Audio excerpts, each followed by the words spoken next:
Anong kasalanan? Anong ginawa sa'yo? Mayroon ba? O wala? Wala. Ayaw mo sumagot.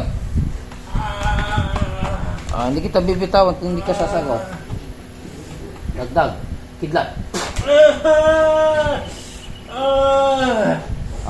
Sasalita ka hindi? Tao ka ba, espiritu? Buhay o patay? Sagot. Ayaw mo talaga? Ayaw mo talaga ha? Sige. Apoy, apoy, apoy. Agni, agni, agni. Sa ngalan ni Kristo sa kapangyarihan ng katulatan ni Kristo, pakitulungan mo. Sunugin.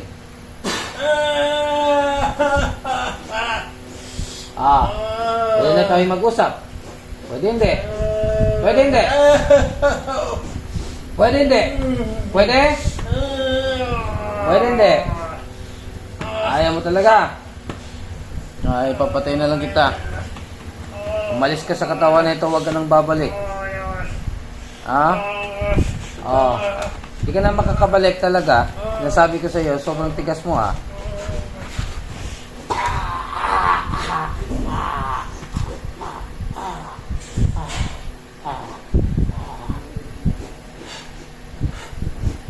Tapon si Pierno. Kasi, buksan mo mata. Batas lang natin. Hindi talaga masyadong nagsasalita. Pero mahaba pa rin yung kanan mo. Ayan, isipin mo gumagawa. Relax lang, relax ha. Ayan. Halos pantay na siya. Katulad kanina, medyo mahaba talaga. Ayun mga kaluks, tinawasan natin yun.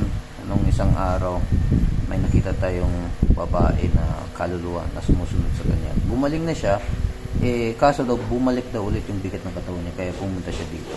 At yun nga, ay nahuli natin kaso matigas, ayaw magsalita, kaya pinatay na lang natin, binaklas at itinapon sa impyerno. So nawa ay gumaan na yung pakiramdam niya. Nandun pa siya, bumili pa ng tubig.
Okay, sige.